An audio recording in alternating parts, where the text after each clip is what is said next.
Таагүй Улаанбаатарын төлөө.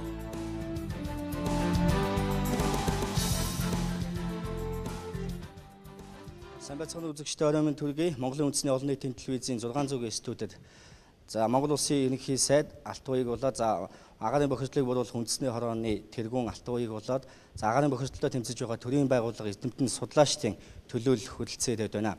2011 онд Монгол Улсын нийслэл Улаанбаатар хотын агаарын бохирдлоо тэмцэх үндэсний хороо анх Монгол Улсын ерөнхийлөгчийн дэргэд байгуулагдаж байсан. Харин сар гаруйхны өмнө энэ хороо засгийн газрын мэдэлд шилжиж үндэсний хороог Монгол Улсын ерөнхий сайд Алтан уяг даргалах болсон юм а.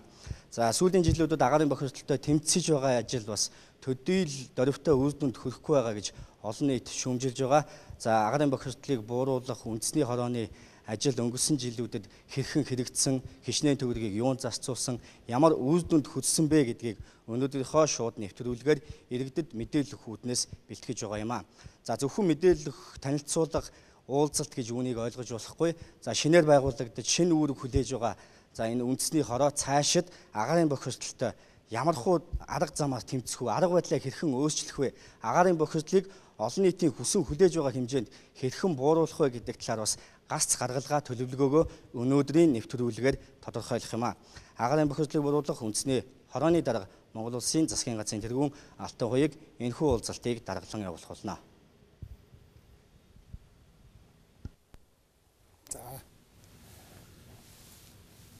Та бүхнийхээ оройн амгалан айлтгая. Бүгдээрэнд норой мэнд хүргэе. Бид нар засгийн газарт энэ ажил шилжиж ирээд нэг сар орчим болж байна.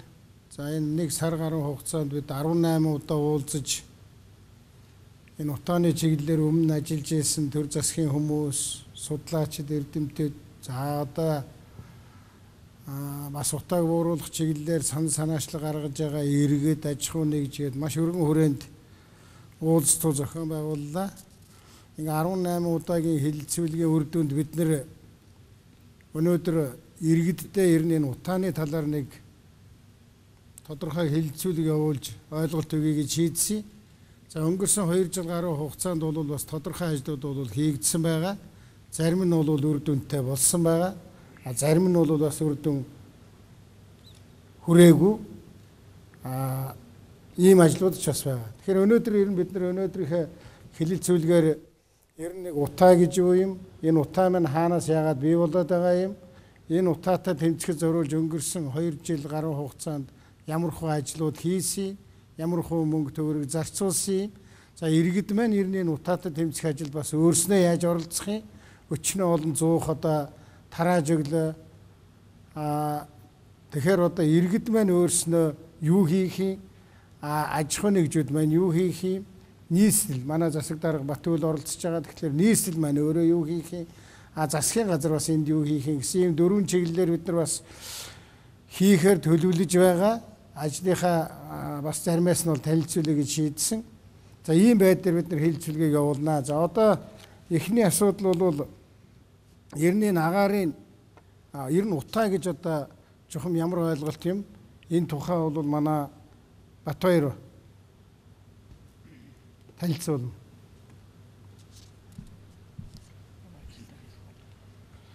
Та бүхний оройн амгалан айлтгая.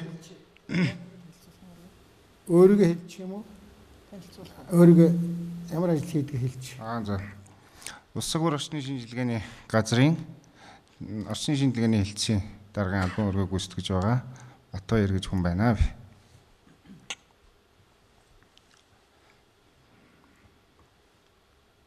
Тэгэхээр ер нь Улаанбаатар хотын агаарын бохирдол гэхээр биднэрт агаарт байгаа утаагаар мэдрэгдэж байдаг. Тэгэхээр зэрэг ер нь утаа гэж юу юм бэ гэж асуудлыг бид энд хөндөх ёстой. Тэгэхээр утаа гэдэг нь бол шаталтаас ялгарсан өчүүхэн жижиг хатуу биетүүд агаарын холцтой нэгдсэн нэгдлийг бид агаарын утаа гэж ойлгож болох юм байна. Тэгэхээр зэрэг Улаанбаатар хотын агаарт тоосонцор, азотын эсэл, хөхөрлөг хийгсэн үндсэн бохирдуулагчид агуулгадж байдаг. Тэгэхээр эдгээр үндсэн бохирдуулагчид маань болохоор зэрэг хүний эрүүл мэндэд сөргөөр нөлөөлж өвчлөлийг үүсгэх эрсдлийг бий болгож байгаа юм. Тухайлбал Улаанбаатар хотын хүүхдүүдэд За хөдөөний хүүхдүүдээс 5-аас 15 дахин илүү уурсан улаан хоолойн өрсөлдөө өвчлөл илэрч байгаа. За хүн амын 23-аас 24% нь амьсгалын эрхтний өвчлөлттэй байгаа. За жирэмсэн эмэгтэйчүүдийн 20-оос 27% нь ямар нэг хэмжээний хордлоготой. За төрсэн хүүхдийн 3-аас 4% нь за хүчил төрөгчийн дутагдaltaй гэсэн эрүүл мэндийн судалгааны дүн бол одоогоор гараад байгаамаа. Тэгвэл эдгээр бохирдуулагчид нь Улаанбаатар хотын агаарт байгаа утаанд янз бүрийн их усүрээр илэрч байдаг. Энд болохоор зэрэг бид үзүүлж байгаа юм дээр бол тээврийн хэрэгслээс үүсэх утааны хувь бол 10% байна гэж тооцоо гарч байгаа. За тэгвэл дулааны захиргааны станцаас 6%, за хөрсний бохирдлоос 4% одоо бохирдол ялгарч байдаг. За энэ нийт утааны дүнгээс харахад бол 80% буюу үлэмж хэмжээний хувийг бол бидний гэр хороолол уурын зугаас гарч байгаа утааны бохирдол эзэлж байгаа. Тэгэхээр зэрэг эдгээр бохирдлыг Улаанбаатарт одоо хуримтлагдах нөхцөл байдал нь манай Улаанбаатар хотын өөрийнх нь байршил газар зүйн онцлогоос хамаарч байдаг. За ерөөсөө Улаанбаатар хотын салхины ерөнхий горимыг аваад үзвэл Улаанбаатар хотод баруун болон баруун хойноосоо салхины зонхлох чиглэл ажиглагддаг. Гэсэн хэдий ч зүүн өмнөөсөө уул хөндийн салхины нөлөө бол Улаанбаатарт одоо үлэмж давтагдж байдаг. Энэ салхины горим нь Улаанбаатар хотын агаарт одоо утааны хуримтлагдах нөхцөлийг бий болгож байгаа. Тэгэхээр зэрэг бидний судалгаагаар Улаанбаатар хотын одоо толгойд Баян Хошууны аянд бол одоо утааны хуримтлал бий болж байгаа голомт илэрдэг. Мөн Чингэлтэй, Хайлаас, за телевизийн аянд бол мөн утааны агуулмж өндөр голомтууд илэрч байгаа. За түүнээс зүүн зийшлээд бид нар энэ 100 айлын орчим, за хоошоогоо дам даржаа, дарийнхээ овооны чиглэлд бол утааны агуулмж өндөр ажиглагдж байгаамаа. За энэ утааны агуулмжийн даргалтын зургаас бид харахаар зэрэг өнөөдөр бидний ажиглалтын сүлжээ явуулж байгаа 10 одоо автомат станцын байрлал бол энэ Улаанбаатар хотын агаарын бохирдлыг хянах боломжтой сүлжээ үүсчээ гэсэн дүгнэлт хийж болно. За ингээд эдгээр утааны бохирдлыг хэмжиж байгаа агаарын бохирдлыг хэмжиж байгаа автомат станцуудын дүн мэдээнээс үзвэл Улаанбаатар хотод галлагаатай үе нүүрсний хэрэглээ өссөн үе. За тэгээд дүн өвлийн хүйтэн буюу өвлийн 12, 1, 2 дугаар сарууд бол утааны агуулмж өндөр хэмжээтэй ажиглагддаг. Улмаар утааны агуулмж маань галлагааны үе буурах тусам хаврын улирал руу цаг хугацаа явах тусам утааны агуулмж бол буурч байгаа ийм дүн харагдаж байгаамаа. Энэ нь болохоор зэрэг одоо Улаанбаатар хотын утааг бууруулах энэ арга хэмжээг, олон талд арга хэмжээг энэ бидний одоо тэр сая хэлсэн дээр гарсан утааны одоо хуримтлал буюулж голомтуудад одоо үе шаттай арга хэмжээ авснаар бууруулах боломж бүрдэх юм аа гэсэн юм дүгнэлттэй байгаа. Энэ батарей. За энэ зурган дээр юу харагдаж байгаа вэ гэхээр 10 сараас эхлээд 10, 11, 12, 1, 2, 3, 4 сар хүртэл Улаанбаатар хотын хувьд бол утаа гэдэг юм бол маш их болж байна.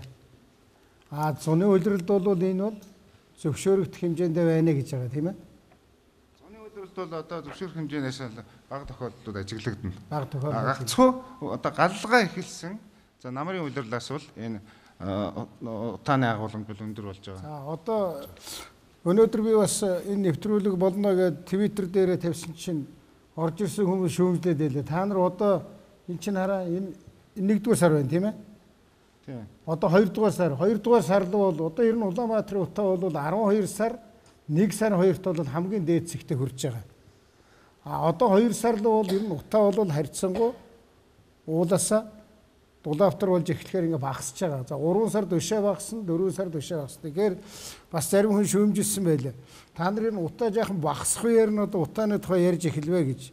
Тэгж байгаа юм биш ээ. Бид нар бол энэ ажил ирээд бид нар 18 удаагийн хэлэлцүүлэг хийгээд өнөөдөр ард иргэдтэйгээ за ер нь Улаанбаатарын утааны тухай нэгдсэн ойлголтод хүрье. Хэн нь юу хийж ээж бүгдээрээ хамтарч энэ дээр нэг хөтмөл ойлголттой болж ээж хамтарч ажиллаж энэ утааг бууруулна гэдэг ийм имийг л одоо бид үзүүлэхийг зорж байгаамаа. Тэгэхээр энэ бол зөвхөн өвлийн саруудын утааны байдлыг харуулж байгаамаа гэж. За өөр юу хэлэх вэ? За энэ дээр одоо энэ зурган дээр бол үндсэндээ сүүлийн 3 жилийн утааны агуулмжийг харуулсан байна.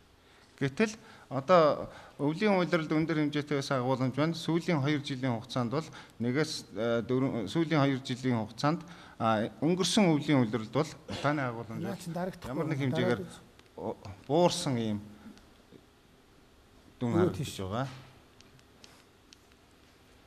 Энэ дээр утааны агуулмжууд ямар нэг хэмжээгээр буурсан. За одоо энэ дээр би нэг үг хэлье. Энэ оюун сайд бол хэлээгүй гэдэг байгаа. Энэ манай нийслэлийн агаарын чанарын албаны нөхдүүд одоо энэ зургаас харахад бол утаа байх нь бол байгаа. Тэгвэл арай гайгүй чанар нь бол гайгүй болсон гэдэг өгүүлбэр хэлсэн байгаа. Энэ бол одоо иргэдээс маш их шүүмжлэл хүлээсэн. Одоо тэрнийг тайлбарлаж байгаа. За энэ дээр бол өөрөөр хэлбэл тэр утааны чанар гэдэг ойлголтоос илүүтэйгээр бид нар утааны агуулмж нь тодорхой хэмжээгээр буурсан байгаа.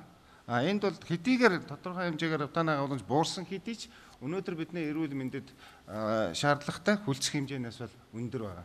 Тийм учраас бид нар энэ утааг бууруулах арга хэмжээг эрчимтэй авах шаардлага гарч байна. За тийм учраас бас бид нар ч гэсэн одоо иргэдээсээ хүлцэл өчгөд бол утаа хэвээрэл байгаа. Яг энэ чанарын албаны хүмүүс бол дотор нь агуулгаж байгаа зарим юм нь багассан байна гэсэн өгүүлбэр хэлсэн нь утаа одоо гайгүй болцсон гэж одоо олон иргэдэд ойлгогдсон байгаа. Одоо тийм биш ээ. Утаа бол хэвээрээ байгаа. Энэ одоо хэвийн хэмжээнээс хамаагүй их өндөр түвшинд байгаа. Тийм ч учраас энэ ажил одоо бас засгийн газар нэлээд одоо шуурхайлж орж энийг ойрын хэдэн жилийн хугацаанд шийднэ гэж ингэж хэлж байгаа. За өөш Батбаяр юу вэ? За миний хувьд одоо. За тэгэхээр энэ Батбаярын ярьсанаас урагшаа очтой агаарын бохирдлын их усүр дээр очтой. Бохирдлынхаа их усүр дээр очиод. Одоо иргэддээ энийг л их сайн ойлгуулах хэрэгтэй. За энэ хаанаас утаа бий болоод байгаа юм бэ гэдгийг хэдүүлээ сайн ойлголцчихвол энэнтэй тэмцэж болж байгаа юм. Тэгэхээр одоо энэ хамгийн гол Улаанбаатарын гол утааны их усүр чинь бол айлгээрээс гарч байгаа яндангийн утаа, уурын зуух гэж бидний хэлж заншсан. Тэр уурын зуухнаас гарч байгаа утаа. Энэ хоёрын нийлбэр бол энэ Улаанбаатарын утааны 80% нь бол эзэлж байна. За машинаас бол байгаагүй бол байгаа. Тэгтээ тэр бол харьцангуй бага. Уурын зуухнаас байгаагүй бол байгаа. Тэгтээ тэр бол өндөр янтантай. Цахилгаан станцаас. Тэр бол арай бага 6%. За энэ нөгөө шороо тоос босдог элдвээ юм байгаа. Тэр бол байгаагүй байгаа. Тэгтээ тэр бол бага.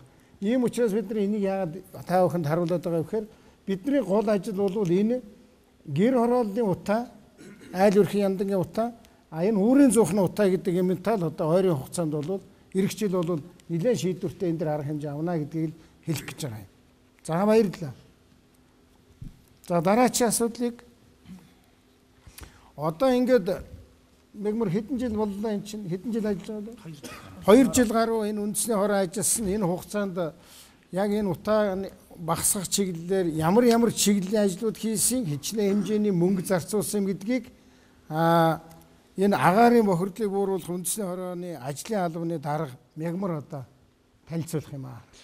За юуны өмнө телевиз үзэгчтэй бас энэ орой мэндийг хүргэе. За агаарын бохирдлын асуудлыг нэлээд төлхөө ярьж ойлгож эхэлсэн үе бол энэ 11 онд ерөнхийлөгчийн санаачлагаар батлагдсан агаарын тухай хууль батлагдаж энд хэрэгжүүлэх ажлыг нэлээд чиглэлээр нь зааж өгч ингээд анхны үндэсний хороог ерөнхийлөгчийн бүрийн эрхийн хүрээнд байгуулагдаж эхэлсэн юм байна. За ерөнхийлөгчийн хүрээнд байгуулсан үндэсний хороо бол энэ утааны чиглэлээр ажиллаж байгаа төрийн байгууллагууд төсөл хөтөлбөрүүдийн харилцсан уялдаа зохицолдоо нөгөө талаасаа хянаж шалгах эсвэл одоо шахаж шаардах энэ чиглэлээр нэлээд ажлуудыг хэрэгжүүлсэн гэж юуны өмнө хэлье. За сая Батбаяр докторийн ярьсан яриан дээрээс энэ бүсийг онцгойлж анхаарсанд бидний саяын тэр 80% үүсгээд байгаа гэр хорооллын утаа буюу уурын зугтай холбоотой асуудлууд энийг бол яг 2 жилийн өмнөөс эхсүүлээд тодорхой бүсчилж явуулсан. Ялангуяа 100-ныхаа бүсийг бол тэр тод 1-р бүс буюу 1-р бүсээр бүсчлээд эхний ээлжийн 100-нуудыг хамруулад явсан. За цаашдаа 100-ны нийлүүлэлт нэмэгдээд ингээд Улаанбаатар хотыг бүхэлд нь хамарсан юм. Ойлгомжтой ярина. Одоо энэ зураг юу харуулдаг байгаа вэ гэхээр Улаанбаатарын утаа яг аль хэсгээр хамгийн их байгаа юм бэ гэдгийг харуулж байгаа. Одоо бидний суугаад энэ танхимд суугаад ярьж байгаа энэ зурагтын нэг хэсэг бол одоо энэ нэг энэ дотор орж байгаа тийм энэ дотор орж байгаа. хамгийн хутаатай хэсэгт бол орж байгаа. Энийг нэрлээд гэж одоо ингээд иргэд харж байгаа юм чинь За энэ хамгийн гол бүс бол энэ бидний яриад байдаг 100 айл орчим хамгийн томоохон бүс байгаа. За саяын телевизийн орчин байж байгаа. Телевизээс нааш хойдлын нөгөө саяын хний Батбаяр яадаг салхины урсгал чиглэлээ. Баруун талаас Баян хушуу чиглэлээс тэгээд энэ хэсэг дээр ажиллагаа явуулж. За цаашдаа бол энэ дээр бол 100-ны бусыг нэлээд наривчлах. Хэрвээ түлшний ажиллагаа нэмэгдэх юм бол энийг өшөө наривчилж явуулах шаардлагатай байна. За хэрэгжүүлсэн ажлын хувьд бол миний түрүү хэлсэн агаарын тухай хуулинд заагдсан, улсын их хурл батцсан 4 одоо их усэр хөрөнгийн их усүрээс бүрдсэн ийм ажил хийсэн. За энэний бүлэгл бол миний хэлж байгаа сайжруулсан зуух хаж байгаа. За мянганы сорилын сангаас хэрэгжүүлсэн айл гэр өрхүүдэд тараасан эсгээ дулаалга, үүдний амбар буюу гонх байгаа. За нам даралтын зуухан дээр тодорхой ажлууд хийгдсэн. За сайжруулсан түлшийг бас энд дурдж ярина. За тээврийн хэрэгсэл дээр бас тодорхой ажил хийсэн. Захиргааны дулааны хангамжийн асуудлыг бас анхаарч ажилласан. Дээр нь захиргааны урамшууллыг, тарифын урамшууллыг олгосон байж байгаа. За энэ дотроо засгийн газар буюу одоо улсын төсвөөс 70 орчим тэрбум төгрөг зарж байгаа. Энэ бол дийлэнх нь бол томоохон одоо ирээдүйн одоо гэр хорооллыг барилгажуулах хөтөлбөрт шаардлагатай эрчим хүчний их усүр дулаан цахилгааны хангамжийг дийлэнх нь бүрдүүлэх. Бусад ажлууд бол миний тэр жижиг одоо сайжруулсан зуух, дулаалга гонх, нам даралтын зуухны чиглэлүүдээр хийгдсэн ажил энэ цэвэр агарсан, мянганы сорилын сан, Дэлхийн банк одоо яг хэрэгжиж явж байгаа. Энэ их усрүүдээс санхүүжигдсэн маа гэж хэлээ. Одоо багцаагаар нийлээд хэдэн тэрбум төгрөг зарцуулсан. Энд бол одоо яг бүр нийлбэр дүнгээр 200 гаруй тэрбум төгрөг байна. Тий. За сайжруулсан зуухны хувьд бол өнөөдрийн байдлаар 148 мянган зуух тараагдаад байна. За зуухны хувьд бол иргэд бол нэлээд сайн ойлгосон. Энэ бол нэгдүгээр утаа бохирдлыг багасгадаг юм байна. Түлшийг хэмнэд юм байна. Ялангуяа иргэд энэ түлшийг одоо өмнө хэрглэж ирсэн нүүрс юм байна. Хэмнээд иржээ гэдэг дээр их ам сайтай байгаа. Ганцхан энэ дээр зөв галгаа шаардсан юм. Зөв галгааны талаар дараа нь дахиад ярина. За зуухыг одоо богино хугацаанд борлуулж дуусгах шаардлага байсан учраас энэ дээр төрөөс анхаарал тодорхой татаас өгсөн. Жишээлх юм бол тэр өлжий зуухыг 415 мянган төгрөгөөр импортоор оруулж ирдэг зуух 35 орчим мянган төгрөгөөр борлуулж. За энэ дээрээ жаахан тогтож ярина. Одоо яагаад иргэдтэйгээ бид нар энэ ярилцж байгаа вэ гэхээр бас энэ өмнөх хорооны үед хийсэн ажлууд байгаамаа үр дүнд хүрсэн. Тэгвэл бас манай иргэдтэйгээ харилцаа муугаас болоод маш их хэмжээний мөнгө зарцуулсан боловч одоо жишээ нь зуухаа зөв галж чадахгүй байгаа, зуухаа зөв ашиглаж чадахгүй байгаа гэдэг олон асуудал байгаа. Энийг бид ярина. Хамгийн гол юм одоо манай иргэд энийг хармаар байна. Нэг зуухны үн гэхэд өөрөө цаанаасаа үнэ нь бол 415 мянган төгрөгийн үнэтэй зуухыг авчирж байгаа. Тэрнийг хямдруулаад юу яах вэ? Одоо иргэн хүн өөрөө 35 мянган орчим төгрөгийн гаргаад тэгээд цаана 370 гаруй мянган төгрөгийг одоо улсын төсвөөс бусад их усүрээс гаргаад нийтдээ энэ Улаанбаатарын айл өрхөд 148 мянган ширхэг зуухыг тараахад мөн үү? Тараахад 68 тэрбум төгрөгийг бол улсаас гаргасан байна. Иргэдийн карманаас бол баг гарсан. Яагаад гэвэл 400 гаруй мянган төгрөгийн үнэтэй юм 30 хэдээр авсан. Энэ 295 мянган зуухыг 31 мянгаар гээд дандаа ингээд жинхэнэ үнээс нь бол иргэдээс бол баг гарсан. Ер нь ихэнх нь бол төр гаргасан тийм үү? Тий. За энэ зуухны 148 бол өнөөдрийн байдлаар цаашдаа бол нэг 170 орчим мянган зуух бол тараагдаад энэ жил дууссан энэ төслийн. Энэ одоо байж байгаа маш их үнэтэй цайтай юмыг зуухыг маш хямдхан үнээр өгсөн шүү гэсэн үг. За тэгээд энэ зуухны ашиглалтыг дахиад ярина. Тий. За дээр нь мянганы сорилын сангаас нэг 20 орчим мянган гэрийн эсгээ дулаалга өгсөн. 5.1 мянган ширхэг гэрийн үүдний гонх буюу дулаалга шаардлагатай энэ үүдний амбаар өгсөн байгаа. 98 ширхэг эрчим хүчний эмнэлтэд сууц. Энийг 12 орчим тэрбум төгрөг байж байгаа. Энэ бол баг хүрээнд хамрагдсан гэж үлдэж болно. За дээр нь цахилгааны урамшууллыг иргэдэд олгосон байна. Хоёр төрлийн цахилгааны урамшуул байгаа. Нэгдүгээрт нь бол оройн цаг 18 цагаас өглөөний 9 цаг хүртэл цахилгаан халагч, стандартын цахилгаан халагч энэ бүх халагч орохгүй байна. Тодорхой шалгууртай 3000 кВц хүртэл цахилгаан хэрэглэгийг нь сарын хэрэглээг 50% хөнгөлж. Нөгөөх нь бол миний түрүү хэлсэн тэр зуух буюу түлш нэвтрүүлээд нөхцөл шаардлагыг хангасан байх юм бол 200 кВц хүртэл 50% хөнгөлж байгаа. За энэ хөнгөлтөнд бол нийслэлийн иргэдийн 60 өрхийн 60 мянга орчим хамрагдсан. 2 жил гаруй хугацаанд 3.5 тэрбум төгрөг хөнгөлт үзүүлжээ гэж. Тэгвэл цахилгааны буцаж одоо цахилгааны Урамшуулал гэж бас манай иргэдэд олгосон байгаа энэ 2 жилийн хугацаанд цахилгааны урамшуулалд бол 60 гаруй мянган айл өрх хамрагдаж 3.5 тэрбум төгрөгийг тэр айл өрхийн өмнөөс төлсөн гэсэн үг. Тэгсэн үг үстэй. За өөрийн зуух уу бидний яг хэлдгээр нам даралтын зуух бол нэг чадлын хувьд бол 2 төрөл байгаа. Энийний 100 кВт-аас дээш буюу энд нь бол дийлэнхийн төсвийн байгууллага нийслэлийн харьяа байгууллагуудын зуух орж байгаа 204 шиг зуух. Эндээс улсын төсөв мянганы сорилын сангийн хөрөнгөөр 50 орчим зуухын шинжилээд өгсөн.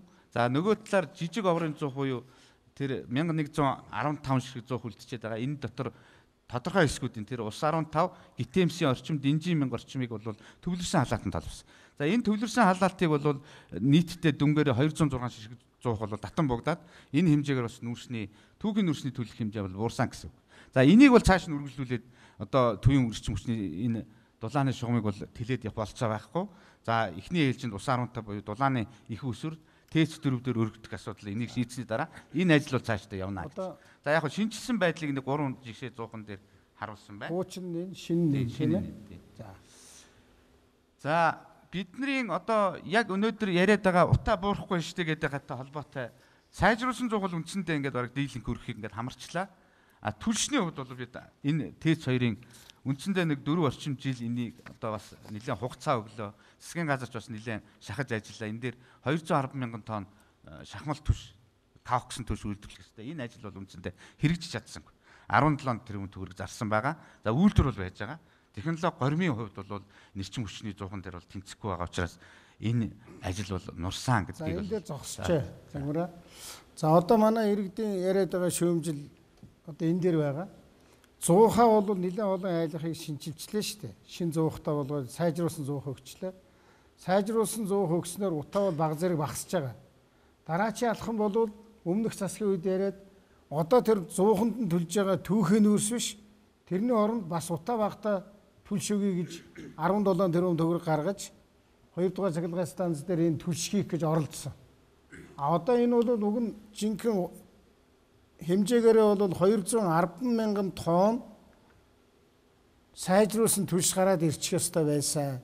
Гэтэл 2 жил яваад энэ маань өнөөдөр гаргаж чадахгүй байна. Тийм учраас манай айл өрх бол нөгөө л нүүрсээ баг нуурынхаа нүүрсийг л төлсөөр л байгаа.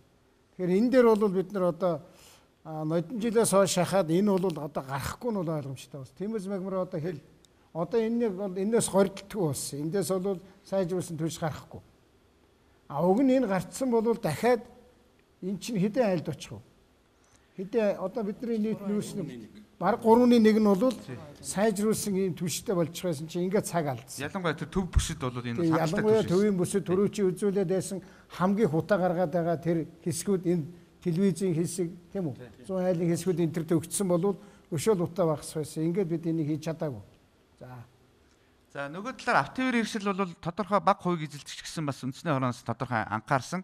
За ялангуяа түлшний бензин шатхууны чанарыг сайжруулахаар нано технологиуд нэвтрүүлэх, за төрийн үйлчилгээний машинуудад фильтр тавих гэх мэтлийн ажлууд, зарим нэг хууль тогтоомж хуучин машинуудыг хязгаарлах, нөгөө шалгадаг, хэмждэг, багаж төхөөрөмж лабораториудыг бий болох асуудлаар ажилласан. За энэ дотор хамгийн томоохон ажил гэх юм бол энэ дизель хөдөлгөөртэй томоохон аврын автобусуудыг бүгдийг газтай хосолсон хэлбэр жилжүүлсэн байгаа. Энэ 250 шиг автобусанд ингээд солилцсон байж байгаа. Гэхдээ өнөөдөр энийг бол бас маргаантай байгаа. Аюулгүй байдал талаас бол одоо юутай гэсэн байдлаар ажиллахгүй болсон. Дахиад ярина мэгмөр энэ дээр тогтно. Холбогдох хүмүүс нь бас хэлэх ёстой одоо энэ зам тээврийн юм уу? Уг нь бол яг энэ автобусуудаас бас их утаа гараад байна. Энэ утааг багасгах гэсэн санаа зөв юм байлээ л дээ. 250 ширхэг автобусыг өөрчлөөд дизель хийдэггүй утаагаар ажилдаг болгоно гэж 3.3 тэрбум төгрөг газар хийгээр ажилдаг болгоно гэд 3.3 тэрбум төгрөг зарцуулсан юм байлээ. Тэгээ өнөөдөр энэ ажиллаж байгаа юу Батбаатар? Микрофон. За зам тээврийн яам хариулна. За өнөөдрийн байдлаар 400 автобусанд суурилуулгаас 250 автобусанд суурилуулсан. За Hyundai компаниас бол манай энэ автобусанд хослмол түлш энэ хослмол юм хийхийг хийхгүй. Албаст диспьютерээс авна гэсэн албасны шаардлага ирсэн учраас зогссон байгаа. Хоёрдугаар асуудал юу гэхээр энэ хийн түлшийг хийхэд энэ хийн станцуудыг байгуулах хэрэгтэй. Энэ станцууд нь байгуулагдахгүй байгаа учраас энэ цаашдаа ашиглагдах нөхцөл бол байхгүй болсон. За тэгэхээр энэ маань одоо 11 онд гарсан шийдвэрийн дагуу 3.3 тэрбум төгрөг зарцуулаад 250 автобусанд бүр ингээд суулгаад тэгсэн мөртлөө өнөөдөр ашиглахгүй байгаа. Тэгээд нэг баахан тайлбар ярьж байгаа ш тийм ээ. За цаашаа. За нөгөө нэг том ажил бол энэ хотын хөгжлийн холбоотой асуудал, энд эрчим хүчний хангамж, ялангуяа захиргааны дулааны юг бэлэн болох асуудал байсан. Энэ дээр дамжуулах сүлжээ өргөтгөж их тойр, ялангуяа тэр дид станцууд байж байгаа Баянгол, Сонгоны томоохон дид станцуудыг бий болгоод цаашаа Улаанбаатарт гэр хорооллын захиргааны хангамжийг сайжруулахад энэ жоохон ажил албагтай байж байгаа. Үндэсний ороо дэмжил явуулсан. Тэрнээс 52 тэрбум төгрөг болвол Улаанбаатар хотын цахилгааныг сайжруулахад л одоо зарцуулагдсан гэж товчоор ойлгож байна. Товчоор ойлгож байна. За нөгөөх нь бол ТЭЦ 4 дээр дулааны уур усан бойлер тавьсан. Энэ бол баруун чиглэлийн хэрэглэгчдийг дулаанд бол бас эхний ээлжинд холбож эхлэхэд бас их усрын хувьд бол нөөц хүрдэж байна гэсэн энэ ажлыг бас үндэсний хороо дэмжиж эрчим хүчний яам хэрэгжүүлээд явсан байна. За цаашдаа бол үндэсний хорооны бодлого чиглэл бол энэ дутуу орхисон сайжруулсан түлшний асуудлыг шийдэх хэрэгтэй. Түлшний ач холбогдол энэ чиглэлээр бол бас Батбаяр ярих хэрэгтэй. За одоо сая манай мэгмар дарга юу танилцуулж байгаа юм гэхээр өнгөрсөн 2 жил хагасны хугацаанд ямар арга хэмжээ авсан юм, ямар мөнгийг юунд зарцуулсан бэ гэдгээ бол хэлчихэж байгаа. Тэгэхээр 200 гаруй тэрбум төгрөг зарцуулсан. Саяны мягмар даргын танилцуулсан тэр арга хэмжээнүүдийг авсан. Тэгтэл иргэд бол утаанд бол сэтгэл дундуур хэвээрэл байгаа. Уг нь нэлээд юм зарсан юм байна, юм хийх гэж оролдсон юм байна. Үр дүн бол бас төдийлөн сансан хэмжээнд хүрэхгүй байна гэж. За одоо дараачийн хэсгийг бол манай ашигт малтмлын газрын шатах ашигт малтмлын тасгийн дарга Батбайлыг танилцуулна. Энэ дээр манай иргэд бас онцгой анхаарал хандуулах учиртай. Энэ бол энэ ер нь нүүрс төлж байгаа бүх айлууд маш их анхааралтай сонсох ёстой тэр хэсэг юм байна.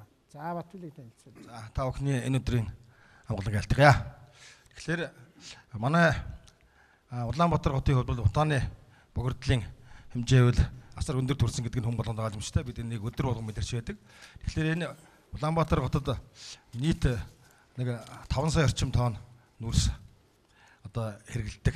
4 сая гаруй ийм тонн хэрэгэлдэг. Тэрний одоо цахилгаан станцууд гэхэд нэг 3.5-аас 3.8 сая тонн нүүрс хэрэглэж байгаа.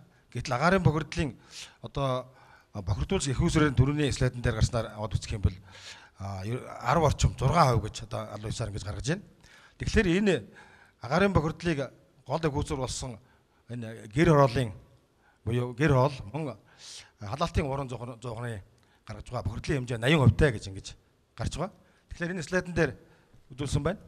Тэгэхээр ер нь нийт Улаанбаатар хотод нэг 980 мянган тонн орчим ийм дүүхийн нүүрс хэрэгжилж байна. Үүний үл нэг 800 мянган тонны гэр хоолын алиуд 100 кВт-аас доош хүчин чадалтай 101 2% буюу 22 мянган тонн 100 кВт-аас дээш хүчин чадалтай 101 158 мянган тонн нүүрс хэрэглэх буюу 16% хэрэгжилж байна гэсэн ийм тооцоо гарч байгаа. Тэгэхээр бид энэ одоо утааны бохирдлын эсрэг хамгийн одоо гол анхаарч өгөх цэг бол гэр хоол халаалтын уран зохиолын тодорхой болж байна.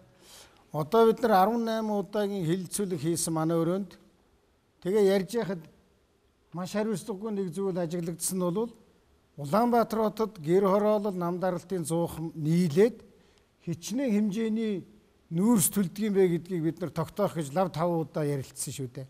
Тэгсэн байхаа бацаахаа энэ яагаад би хариуцлагагүй байна вэ гэхээр хичнээн хэмжээний юм төлж байгаагаа бас төдийлөн нарийн тогтоогоогүй байгаа. Би одоо энэ 980 мянган тонн гэдэгт ч бас төдийлөн итгэхгүй байгаа. За яг ойролцоогоор нэг 900 орчим мянган тонн нүүрс төлдөг гэж л ойлгоод явж байгаа шүү. За өшөө цаашаага бид нар нэг цаашаа үргэлжлүүлээд ажиллахаар энэ тоо өшөө нарийн болно. Дараа жил бүр тодорхой болно. За цаашаа. За тэгэхээр энэ график дээр түүхийн нүүрс сайжруулсан түлшний одоо харьцуулсан чаталтын байдлыг харуулсан юм график байна. Тэр цэнхэр өнгөөр үзүүлсэн нь бол түүхийн нүүрсийн шаталж тахад Урд талын дараа. ихээхэн хэмжээний Харагдаж байна. Энийг за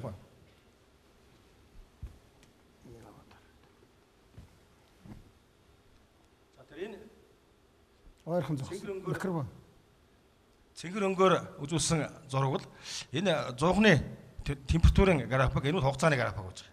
Тэгэхээр энэ дээр одоо шаталтын эхний үед ер нь бол хэмжээний агаарын бохирдол гардаг нь шаталтын одоо онцлог байдлаас хамаарат янз бүрийн төсөнд бол янз бүр байдаг.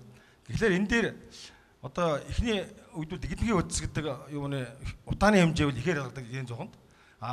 Сайжирсан төсний хувьд ногоон график үзүүлсэн байна. Тэгэхээр энэ ногоон сайжирсан төс бол үндсэндээ ижлэгийн хувьд өндөр иштэй болчихсон.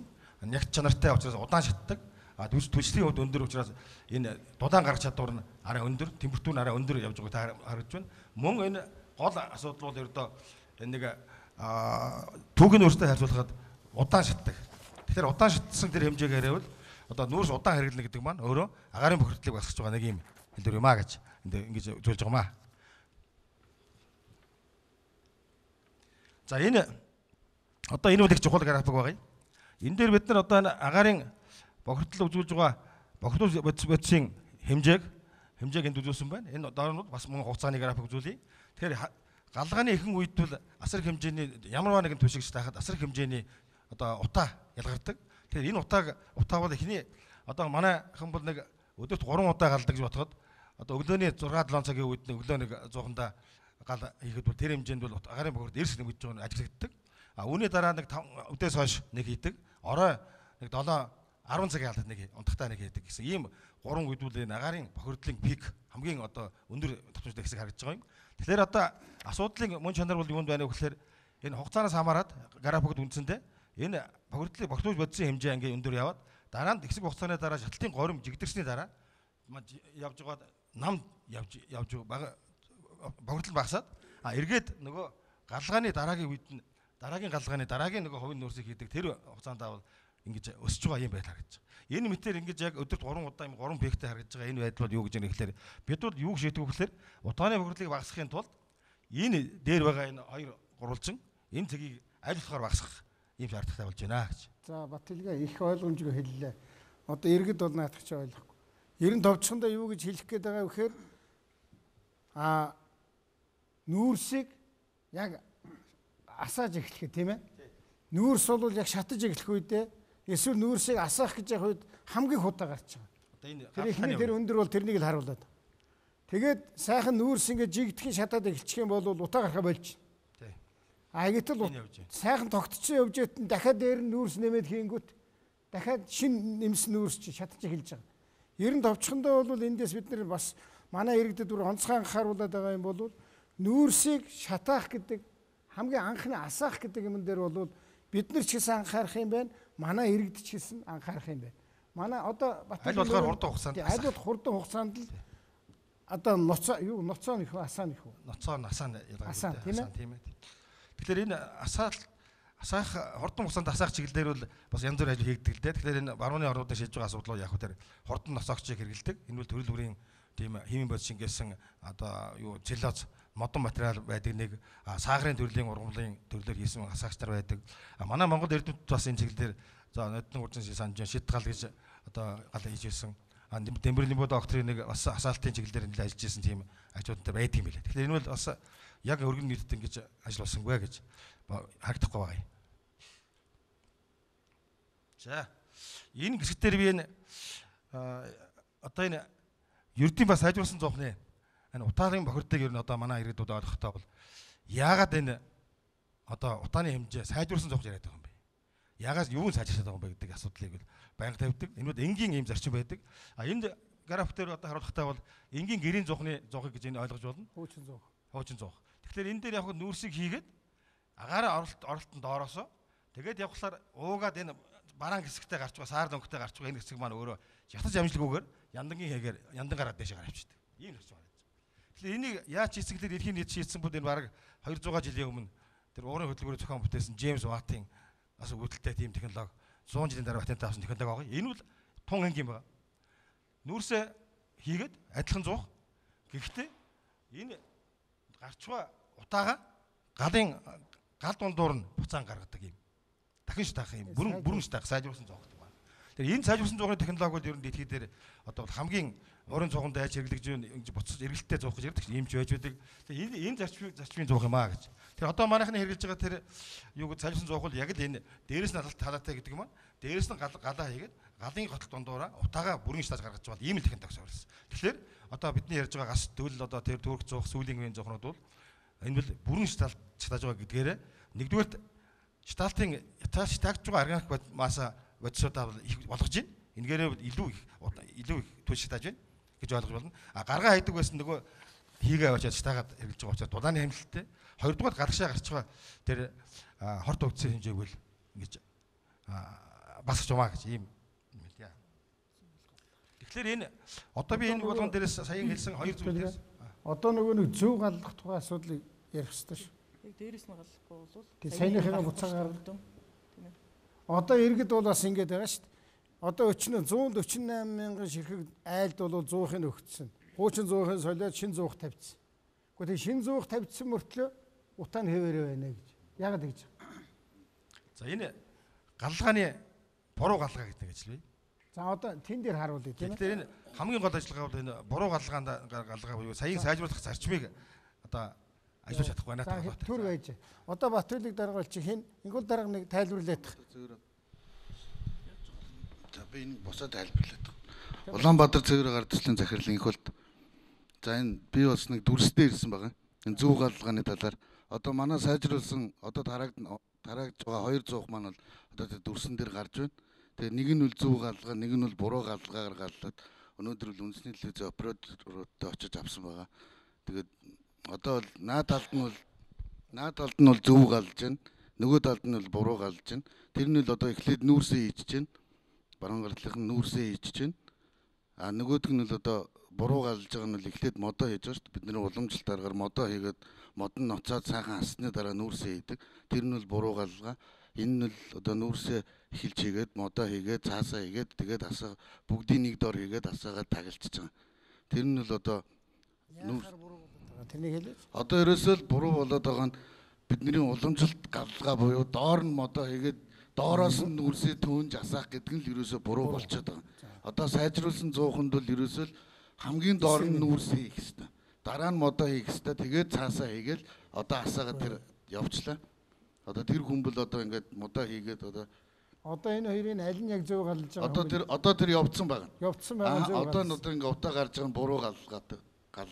Тэр хажууд нь байгаж байгаа нь тэр нүүрсээ тавьчихсан мэт хийгээгүй. Тэр чинь нөгөө манай чинь уламжлалт галлагаараа мод сайхан ноцоод ирсний дараа нүүрсээ хийдэг шүү. Тэр нь одоо ингээд тавьчихсан. За одоо тэр гал нь асгаар зэрэг одоо нүүрсээ хийх. Одоо нүүрсээ хийж байна. Буруу гал нүүрсээ одоо хийж байна гэдэг.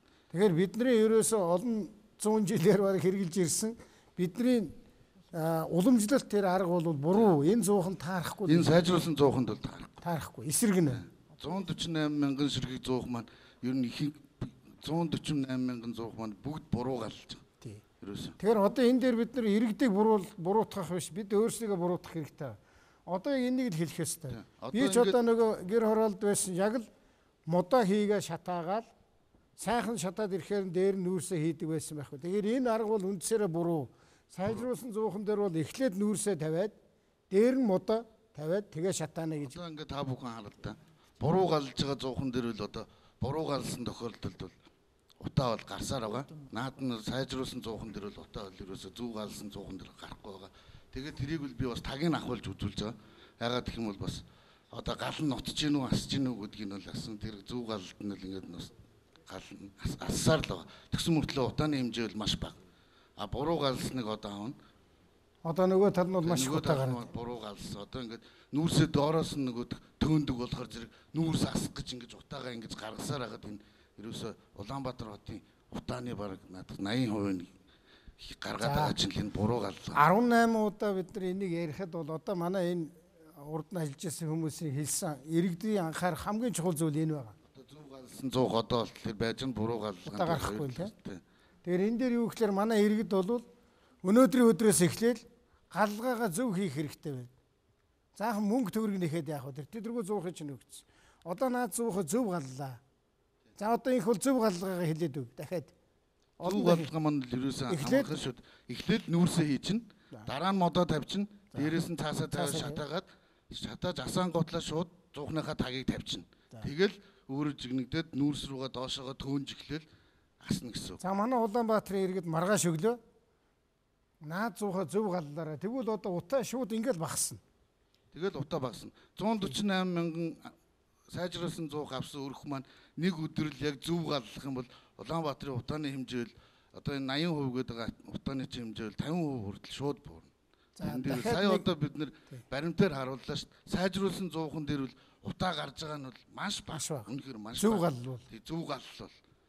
Буруу галлал бол утаа ингээл байсаар хуучин аргаараа галлал. Тэр бид нар тэр 68 тэрбум төгрөг бид нар зарцуулчаад байгаа чинь бас буруу галлаад байх юм бол утаа хэврээл байгаа юм. За одоо нэг юм дээр маргаан үүсгэе. Тайлбарлаагүй мө гэхээр тайлбарлсан тийм ээ. Тайлбарлаж байгаа. Энийг тайлбарлахгүй өнөөдөр хэлж байгаа юм жаах ч магадгүй шүү дээ. Зөв хаваагүй байлууд нь. Тайлбарлахын хувьд бол тэр чинь өгтөө бол тайлбарлаж байгаа өө сурталчилгаа явж байгаа зүгээр энийг байн анхаараач л гэж хэлж байгаа. Одоо та нартай ингээд хуралдаж яхад та нар тэгсэн шүү дээ. Бүх хайл 148 мянган зуухаа зөв галлах юм бол яг үнэхээр хараараа утаа бол мэддэхгүй залгуулна гэж хэлсэн. Тэг нэг бол дараа тэгсэн байхаа. Үнэн биз? За хоёр дахь нэг маргаан үүсгэе.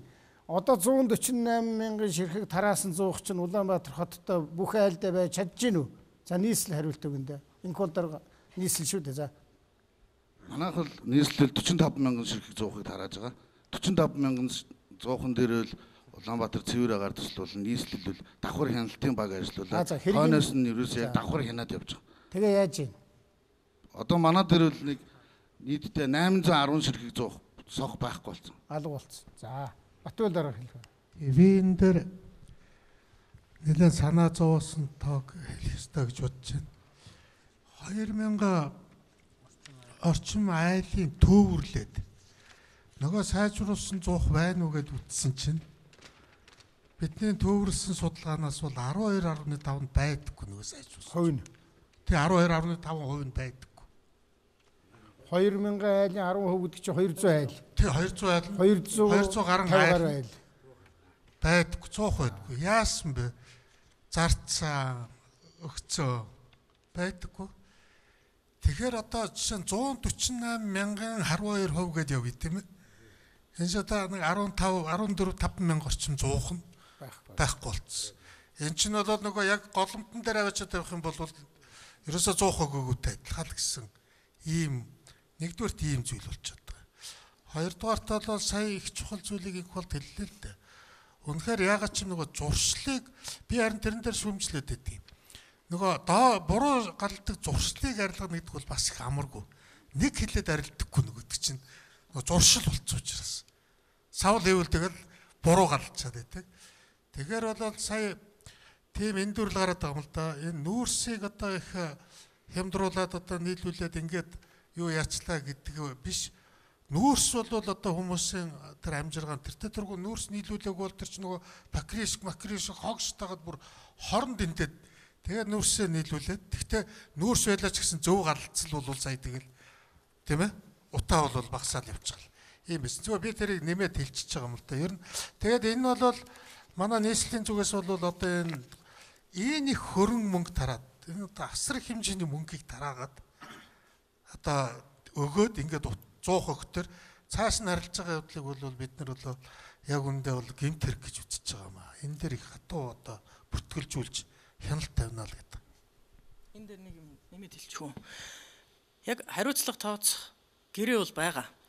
Одоо зуух тараасан хуучин мянганы сорилын сан цэвэр агаар сангаар одоо их холдын төслөөр тарааж байгаа. Яг айл өгтөө бол та энэ зуухаа дамлаад ашиглахгүй бол тэр мөнгөө нөхөж төлийн шүү тэр байтугай хэд нугалж төлийн шүүс бүр тодорхой үүрэг хариуцлага нь бол гэрээн дээр заасан байна.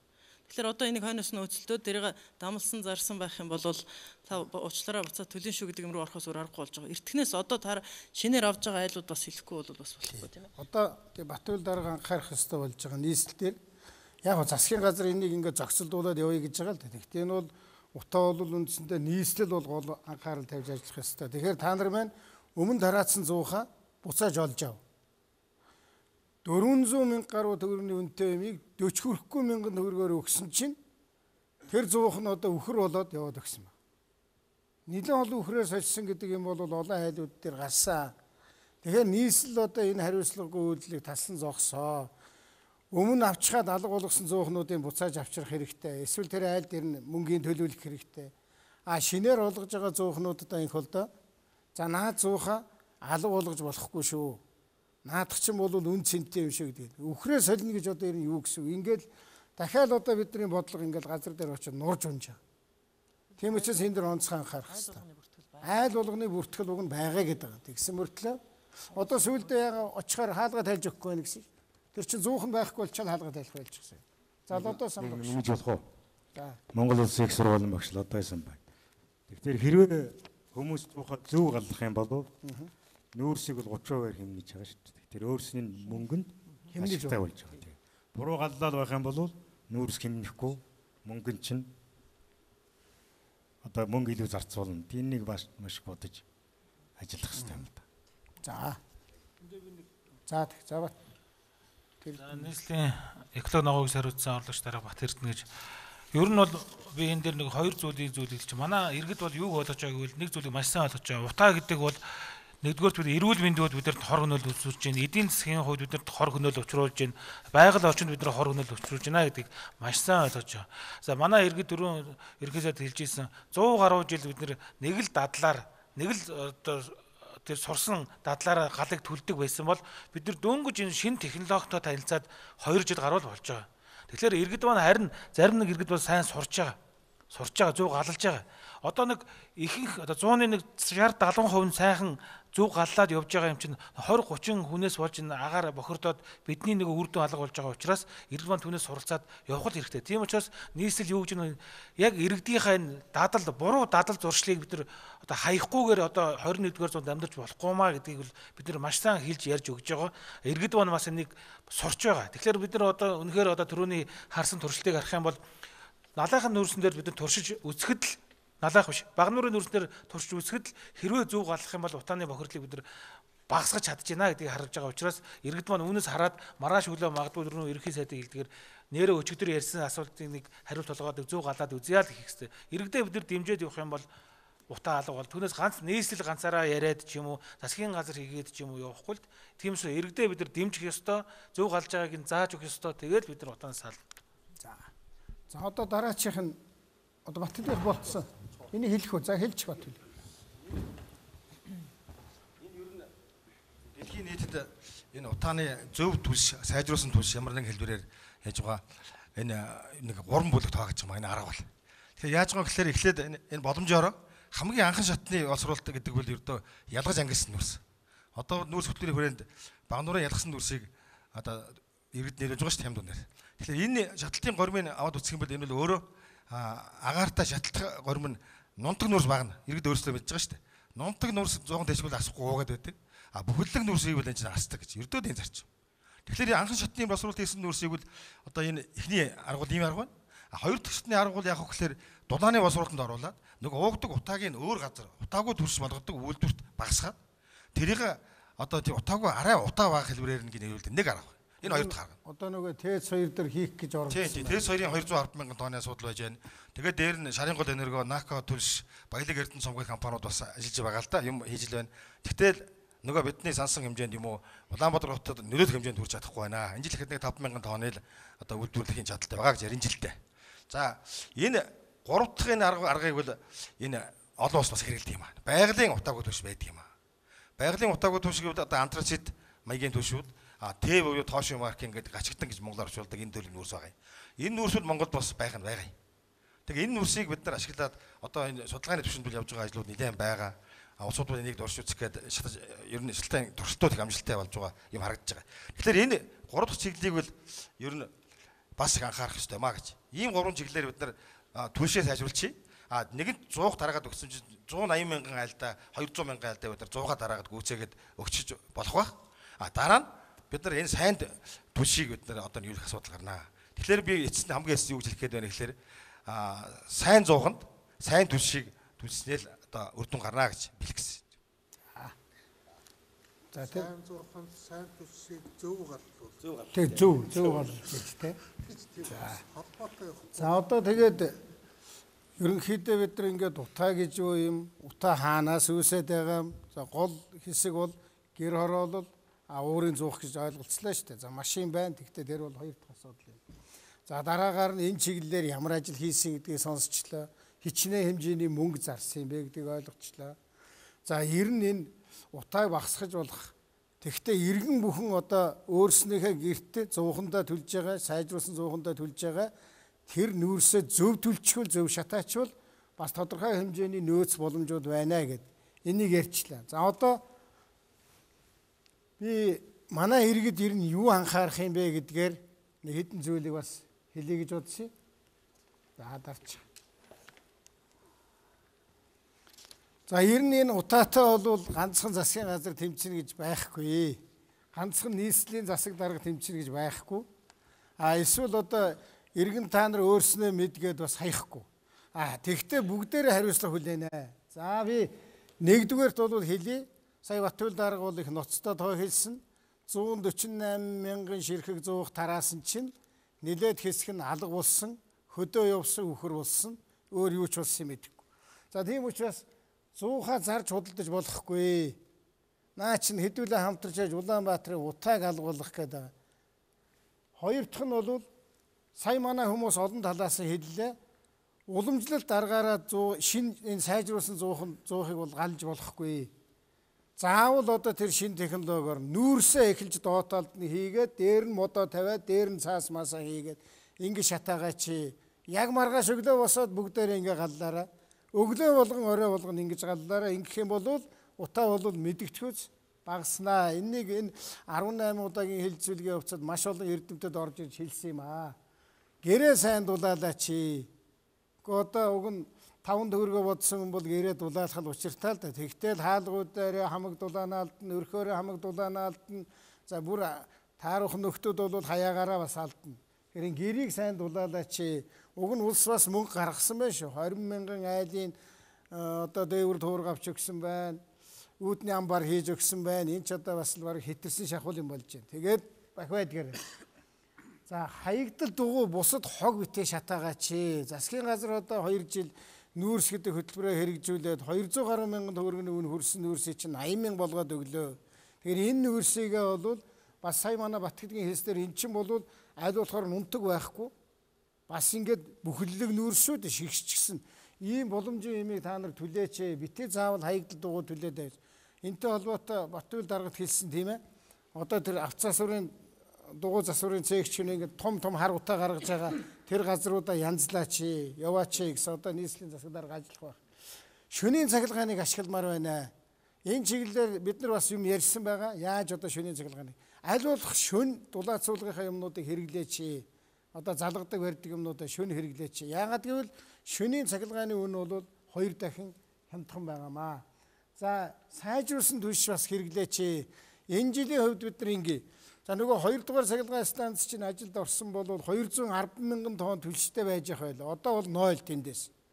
Тэгвэл бусад компаниудын хийсэн нүүрсийг бид нар сайжруулсан түлшийг авч үзлээ. Тэрэн дотроос энэ жилийн хувьд бол энэ үлдэж байгаа 2 сар, 3 сар, за 4 сард баг төлөх байх л та. Энэ үлдэж байгаа 3 сард бол 5 мянган тонн нүүрс, 5 мянган тонн сайжруулсан түлш бэлэн байна. Энэ түлшийг та нар худалдаж аваад түлээд үзээч айл өрх. Одоогийнхаа нүүрс энэ сайжруулсан түлш хоёрын ялгааг энэ жилдээ энэ 2-3 сард бас мэдрээч. Тэгтээ сайжруулсан түлш бол одоо энэ Багнуурын нүүрсээс илүү үнэтэй шүү. Яагаад илүү үнэтэй байгаа юм гэхээр илүү дулаан гаргана. Илүү удаан шатна. Боловсруулсан байгаа. Дээр нь хэрэглэх хэмжээ чинь бага. Одоо 1 тонны хэрэглэдэг байсан бол тэрнээс хамаагүй багыг хэрэглэнэ. Тийм учраас үнэн арай илүү үнэтэй шүү. Тэрнээс битгий цочирдороо. Багнуурын нүүрс бол тонн нь бол 80 мянган төгрөг байгаа. Энэ сайжруулаад өчнөө юм хийдсэн нүүрсний үн бол тонн нь 170 мянган төгрөгөөр 5 мянган тонныг л энэ хавар бид нар Улаанбаатарт борлуулна. За дараа жил бид нар дараачийн үйлд бэлдээд бид өөр ажил хийж чан дараа жил дахиад өөр түвшүүд гарганаа. За тэрнээс гадна энэ хий ашигланаа. Хийг бид нар одоо ахуйн хэрэгцээнд өөр бусад хэрэгцээнд халаалт болоод бусад хоол унд хийх олон янзын хэрэгцээнд дараа жилийн өвөл гэхэд иргэдэд их тохиромжтой зохимжтой байхаар хэрэглүүлэхээр бид бас ажиллаж байна. Бусад их үүсвэрийг одоо бас сайн ашиглаач. Энийг засгийн газар дэмжинэ. За ингээд иргэд минь та бүхэн минь шинжлэлийн засгийн газар та бүхэнд уриалж байна. Хамтарч утаагаа багасгах шүү. Тийм учраас айл бүрийн гэрээс тэнд төлж байгаа нүүрснээс зөв төлж гэнэ үү буруу төлж гэнэ үү гэдгээс энэ утаа хамаарч байгаа шүү.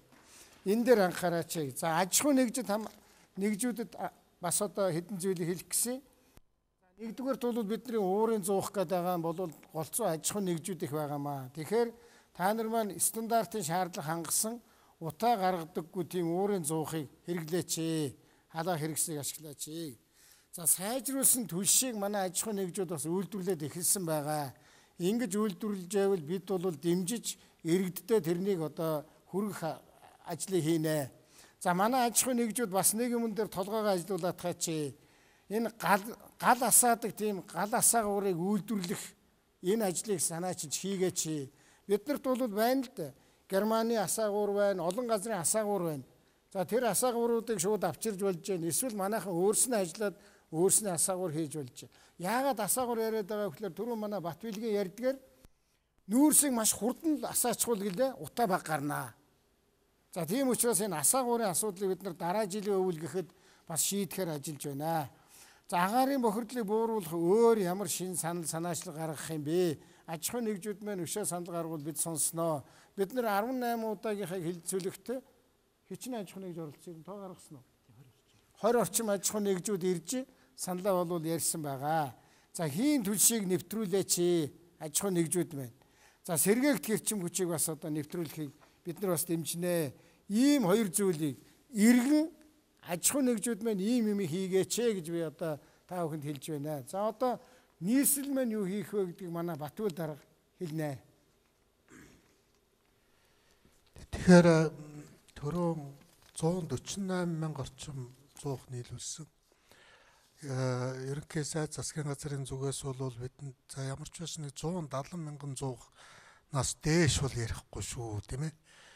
Энэ одоо тэгэл 170 мянган зуухнаас цааш бол тийм агаар бохирдуулсан зуух тавьсан байвал нийслэлтэй хариуцлага тооцно гэдгээ бол ерөнхий сайд нэлээд анхааруулж хэлж байгаа. Бид энийг л одоо барихаас өөр аргагүй.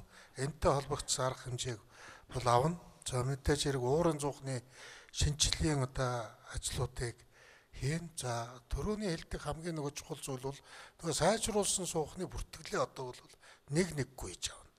Тэгээ сайжруулсан зуухны бүртгэлээр одоо сайжруулсан зуух алга хийсэн алга болсон байвал оюун сайд хэлдгээр гэрээнийхэн дагуу тэгэл шууд төлбөрийн төлөвлөн гэрээн дээр нь байж байгаа. За бусад иргэний үүргийн одоо хариуцлагыг тооцохоос өөр ямар ч арга байхгүй. Тэгээд одоо тийм торгуул төлбөрийг бол тавина гэсэн ийм зүйлийг хийж байгаа юм. За тэгээд манай нийслэл бол одоо сайжруулсан төлсний үйлдвэрлэлийг одоо хэрэгжүүлж байгаа тийм ээ. Энийг үйлдвэрийг одоо нэмж барьж байгаа. Тэгэхээр төрөний хэлдгээр одоо сайжруулсан суух, сайжруулсан төлс зөв галлага 3 нийлцэгдэлтэйгээд бол ер нь бид нар нэлээд цэлмэгдүү байх гэдэг юм. Ер нь яг үнэндээ бол тэгээд за мэдээж хэрэг энэ хэсэгчилсэн дулаан хангамжийг шийдэх асуудлууд сая бид нар бол энэ манайхтай адилхан хүйтэн бүсийн одоо энэ эрхүү Якут руу одоо бид нар хотынхоо төлөөлөгчдийг явуулсан.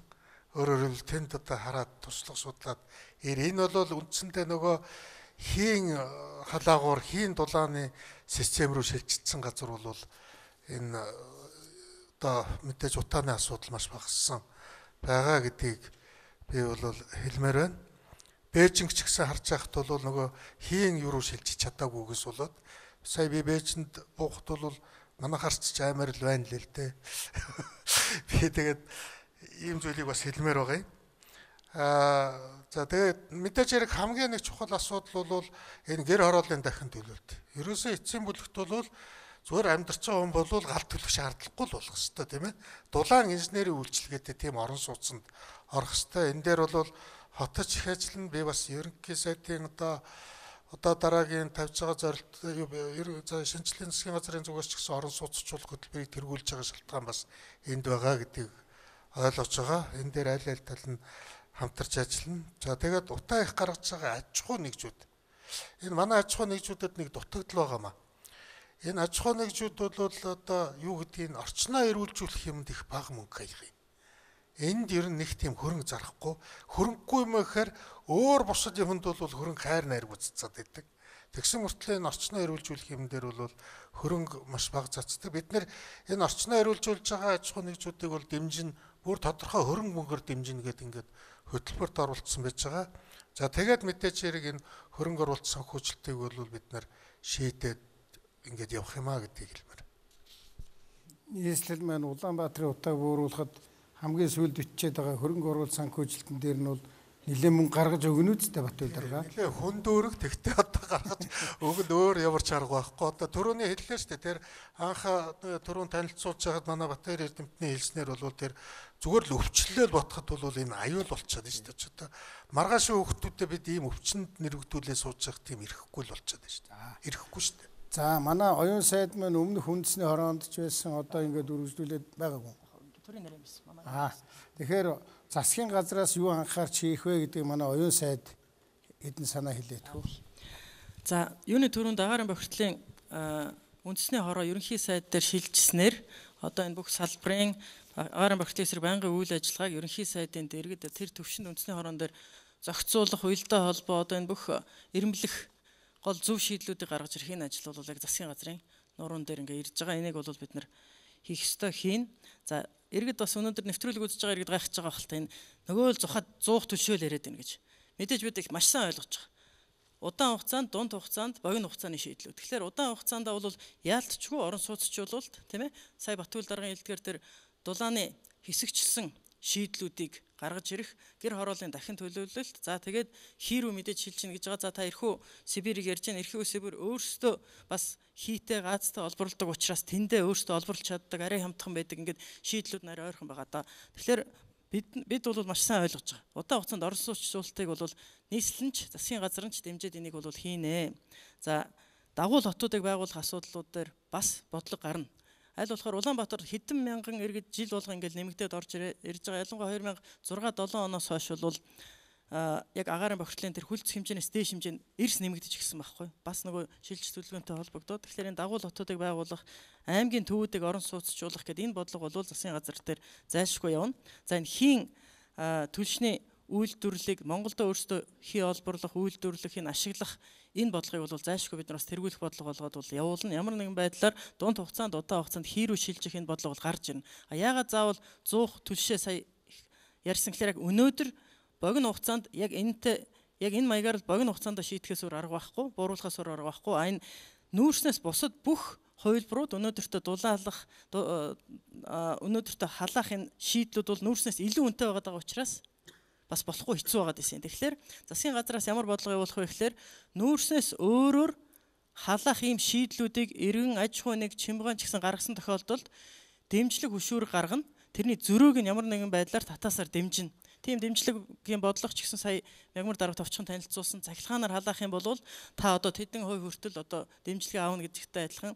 За бусад одоо нар салхины сэргээх тэрчим салхи биш одоо нараар жишээлбэл дулааны хэсэгчлсэн шийдсэн тохиолдолд бид нэр орж ирэхтэн татвараас чөлөөлж байгаа тэрийг борлуулах юм бол тэр тоног төхөөрөмжийг татвараас чөлөөлж байгаа гэдэг тодорхой бодлогууд бол байгаа. Тэгэхээр цаашдаа ч гэсэн ямар нэгэн байдлаар та энэ эрчим хүчээ хэмнэсэн нүүрснээс өөрөөр өөрийнхөө дулааныг шийдсэн байх юм бол засгийн газраар дэмжих тэр татврын хөшөөрөг бодлогууд бол зайлшгүй явна. Эрчим хүчний хэмнэлтийг дэмжинэ гэдгийн хүрээнд бол эрчим хүчний хэмнэлтийн хуулийг засгийн газар дээр ойрын үед хэлцэж байгаа. Энэ хууль бол их хурл дээр өргөн баригдаад эрчим хүчийн хэмнэлтийн бас дэмжих асуудал явна. За энэ сайжруулсан түлшин дээр бол нэлээд их анхаарад сая тэр 2 дугаар цахилгаан станцыг хэллээ. Тэрний дэргэд байгуулсан түлшний үйлдвэр бол амжилтгүй болсон. Түрүүн 11 онд гаргасан шийдвэр байгаа.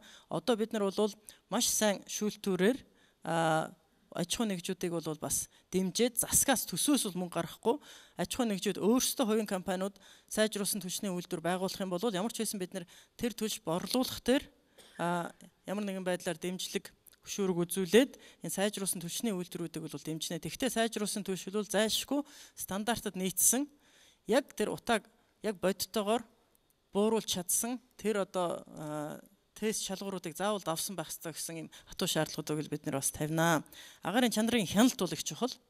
Ер нь бол 3-4 жилийн өмнөх нь бол агаарын чанарын хяналтын чадах тэр тоног төхөөрөмжүүд төдийлөн бас байгаагүй, хүн болгон бас мэддэггүй л дээ. Тэгээд сүүлийн 3 жил 4 жил ялангуяа энэ чадах нэлээх бий болсон. Энийг илүү сайжруулна, илүү ухаалаг систем бас нэвтрүүлнэ. За эдгээр ажлуудыг бол голчилж бид нэр хийн. Нэг хийх зүйл бол за сайжруулсан зуухуудыг Улаанбаатар хотын иргэдэд тараагаад сайжруулсан түлш тарааж эхлээд ер нь нэлээд систем тогтолцоо болцсны дараа бол уучлаарай та уламжлалт зуухаа ашиглаж болохгүй шүү гэсэн хуулийг нэвтрүүлнэ. Уламжлалт зуухаа тараагаад байхад хэрэглээд байх юм бол уучлаарай таныг бол торгоно, эсвэл зайлшгүй тэр сайжруулсан зуух ашиглах тийм шаардлагыг тавина. За дээрэс нь сайжруулсан түлш ингээд нэвтэрсэн тогтолцоо бий болсон тохиолдолд за түүхийн нурс хэрэглэх юм бол уучлаарай түүхийн нурсыг бас хорно. Гэхдээ энэ нөхцөл нь бүрдсэн байх хэвээр 1-2 жилдээ. Цаашдаа нам даралтын зуухууд, уурын зуухуудыг стандартын хэмжээнд та зуухаа сайжруулж чадахгүй бол аж ахуй нэгжүүдийн хувьд. За тэгээд нөгөө стандартанда нийцэж та нөгөө утаа тэрнээс давсан утаа гаргаад авах юм бол уучлаарай таны уурын зуухыг эсвэл солин зогсооно гэсэн ийм л хатуу шаардлага тавихаас өөр арга байхгүй. Тэгэхээр тэрний хүрээнд бол стандарта шинжилгээ сайжруулахаас гадна тэр хатуу шаардлага тавиад агаарыг бохирдуулж байгаа бол торгуул тооцоо тавьдаг. Одоо ийм л хатуу шаардлага руу дараа нь бол орны нөхцөл бүрдсэний тохиолдолд ийм л одоо зүйлүүдийг хэлмээр байна. Тэгэхээр цэвэр технологиг бид нар дэмжин, бохирын нь бол уучраа бохирдуулсныхаа төлбөрийг төлнө гэсэн ийм зарчим руу засгийн газар журам дүрм хуулиараа бол орох энэ бүх арга хэмжээг бол аавна. За баярлалаа. Тэгээд одоо нэг төгсгөлийн нэг юм санаа гаргачих та. За өнөөдрийн бидний хэлэлцүүлэг бас ямар зорилготой юм гэхлээр ерөнхийдөө утааны талаар өнөөдрийн хүртэл авч хэрэгж байсан арга хэмжээ нөхцөл байдлыг ярьлаа. Тэгээ зүгээр нэг яриад өнгөрчих биш, бид нар өнөөдрийн 18 удаа цуглаж одоо хэлэлцүүлэг хийсэн явдал бол 14-15 оны эх жилийн өвлийн бэлтгэл ажлыг бид эхлүүлж байгаамаа гэдгийг бас та бүхэнд хэлье. Одоо түрүүн манай Бат хоёрын үзүүлсэн графикаас харахад бол одоо яг ингээд утааны эд үе бол өнгөрч байгаа 12 сар 1 сар. 2 сараас эхлээд утаа арай ерөнхийдөө багасна. Галлага багасж байгаа. 3 сар л өшөө багасна ингээд. Тэгэхээр энэ засгийн газар чинь утаа багасж байгаа үед цуглаж аваад баах утаа ярьчаад алгуулчихна гэж битээ бодоорой. Иргэд минь бид бол байнгын холбоотой байна. Энэ чиглэлээр хийгдэж байгаа ажлыг та бүхэн дараа бас дахиж танилцуулж санал солилцсон. За 14-15 оны өвлийн бэлтгэлийн яаж хангаж эхэлж байгаа вэ гэхээр бид нар одоо энэ жил хэллээ. Энэ жил бол бид нар 5,000 сайжруулсан 5,000 тонн сайжруулсан түлштэй байгаа. Тэгээ дараа жил сая оюун сайдын хэлдгээр маш олон компаниудын дунд бид нар өрсөлдөөн зарласан байгаа. Одоо сайжруулсан түлш үйлдвэрлэх юм бол бид дэмжээ гэсэн. Тэгэхээр эх жил бол сайжруулсан түлшийг бол нэмэгдүүлэх тэр арга хэмжээг бид нар одоо өнөөдрөөс эхлээд аваад эхэлсэн. 20 гаруй компани ирж сайжруулсан түлш хийх гэж байгаагаа бид нарт саналаа бол танилцуулсан байна. За дараачийн 2 дахь алхам бол ерөөсө байгаль дээр уулаас түлхэд утаа баг гаргадаг тийм нүүрс Монгол улсад байд юм байна. Түрүүн Батбилгийн хэлээд байсан антрацит одоо гадаад нэрэл хэлээ да. Тэр бол байгаль дээрээ байж байгаа. Уулаас түлхэд утаа баг гаргадаг. Ийм газар Монголд 2 байна гэдгийг бид мэдэж байна. Тэгэхээр тэр 2 газраас дараа жилийн өвөл гэхэд сайжруулсан түлш олигтой нэмэгдэхгүй бол тэр байгаль дээр байгаа тэр утаа багтай түлшийг нүүрсийг авчирж Улаанбаатар хотод хэрэглэх энэний бэлтгэл ажлыг бид одоо хийж байна. За түрүү ярьсан асаах нүүрсээ шатааж эхлэх асаах бол маш чухал гэсэн. Тэгэхээр энэ асаагуурыг бид бол эх жил гэхэд тодорхой хэмжээгээр шийднэ. Ганц шүтэн зураа тавихад л тэр нүүрсийг маш богинохон хугацаанд шатаадаг ийм асаагууруудын асуудлыг бид эх жил шийдье гэж байна. За хийн хэрэглээг нэмэгдүүлээ. Энэ дээр бид нар бас ажиллаад эхэлж байна. Айл өрхөд одоо зохимжтой байдлаар хийн хэрэглээг яаж нэмэгдүүлэх вэ? За үлдэж байгаа Улаанбаатар хотод үлдэж байгаа нэлээд олон уурын зуух байгаа. Энэ уурын зуухыг Батбил дарагтаа ярьсан. Энэ уурын зуухыг бид нар энэ зүүн налаад суух юм байхгүй. Энэ зүүн одоо хавраас эхлээд уурын зуухудаа янзлаад дуусгана. За зуухаа зөв галлаж хэвшнэ. За энийг бол одоо баг өдөр бүхэн энэ хөл дарга хариуцж байгаа. Өдөр бүхэн л иргэдэд хэлж явах хэрэгтэй. За харин та нар маань 23-ны өглөө маш сайн галсан учраас хараа яг ингээд харуулж явах хэрэгтэй. Энийг бол өдөр бүхэн өглөө бүхэн хэлж явах хэрэгтэй шүү. За шөнийн цахилгааныг ашиглахыг бид нар одоо хөхүүлэн дэмжинэ. За энэ дээр бас бид нар аж ахуйн нэгжүүдийг хийж байгаа их олон юмыг үзсэн байгаа. Одоо шөн залгахаар дулаанаа хоримтлуулж аваад өдөр нь тэгээд дулаанаа бариад байдаг. Гэх жишээтэй их олон төрлийн тоног тохиромж багшнууд байлаа. Ийм юмыг бид судалж байна, эх хичээлээс хэрэгжүүлж эхэлнэ. За агаарын чанарын хяналтын ухаалаг системийг нэвтрүүлье. Одоо Улаанбаатар хотод 10 цаг дээр л хэмжилт хийдэг. Эх хичээл бид нар юу болох гэж яах вэ гэхээр гудамжинд явж байхад гудамжинд утаа ямар байна гэдгийг заадаг гарч байдаг. Манай иргэд хүсвэл гар утсаараа ороод манай энэ хавьд утаа тийм байна. Ингэж одоо утааны хяналтыг манай иргэд өөрснөө тавьж байж хэдүүлээ багасч гэнэ үү, багасахгүй байна уу гэдгийг ярина. Түүнээс биш одоо хэдэн дарганаас уучаад одоо утаа ер нь чанар нь гайгуулсан шүү дээ гэж бид бол ярихгүй. Тэгэхээр энийг иргэд өөрснөө хяндаг болно. Энийг бид эргэжил хэлнэ.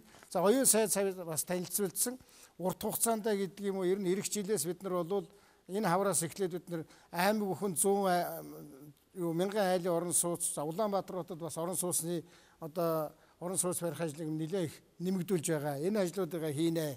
Тэгэхээр өнөөдрийн энэ хэлэлцүүлгээр бид нар ойрын хугацаанд тулж байгаа нэг жилдээ хийх ерөнхий ажлуудыгаа бол та бүхэн танилцууллаа. Тэгээ та бүхэнд иргэдтэй бол юу хүсэх вэ гэхээр нүүр зуухаа зөв галлаараа сайжруулсан зууханд сайжруулсан түлш хийжээж энэ Улаанбаатарын утаа тэр 80% бий болгоод байгаа утааны 80% үүсгээд байгаа энэ байдал бол арилнаа гэж. За ингээд энэ хэлэлцүүлэгт өнөөдөр ч орж байгаа юм биш л дээ. Бид нар 18 удаа өмнө ийм хэлэлцүүлэг хийсэн. Та нар бол нэлээд дадлагчсан байна шүү дээ одоо. Тэгэхээр 18 удаагийн хэлэлцүүлэгт орж энэ утааны асуудлыг шийдэхэд одоо бас үнэтэй санал бодлоо нэмэрлсэн бас хамтарч ажилласан та бүхэнд баярлалаа. Амжилт хүсье.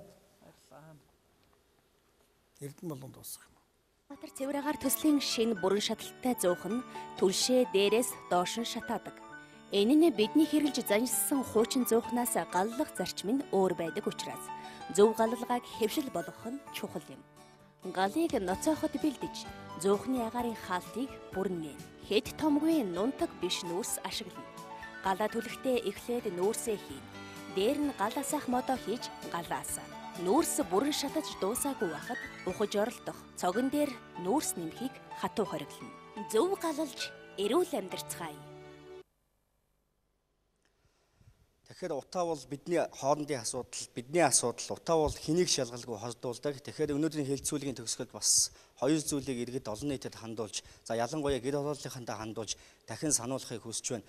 Өнөөдрийн хэлэлцүүлгээс нэгдүгээр гарч байгаа гол гаргалгаа бол та бүхэн тараасан 170 мянган сайжруулсан зуухыг амбаастаа бити хадгалаад хэн нэгэнд үхтээд битгий сольцохоо. За хэн нэгэнд ах дүүдээ өгчихсөн бол тэрийгэ буцааж аваад хідүүлээ утаагүй Улаанбаатарын төлөө өөрсдийнхөө болцоогоор хувь нэмрээ оруулъя гэдэг санаачлага бас энэ хэлэлцүүлгээс төрж байна. За хоёрдугаарт иргэн бүр энэ сайжруулсан зуухыг зөв ашиглая. Ашиглалтын гормын дагуу бас ашигладаг болъё. Яг маргааш өглөөнөөс эхлээд энэ зөв ашиглалтын гормыг нийслэл даяараа гэр ороллынхан маань хэрэгжүүлээд эхэлвэл за хэн нэгэнд найдаж утаа хэн нэгэн адилгачих болов гэдэг сэтлээс илүүтэй та бидний Улаанбаатар утаагүй болох за энэ алхамд бас оруулж байгаа гол хувь нэмэр гэдэг ийм хоёр дахь гаргалгаа гарч байгаа юм а.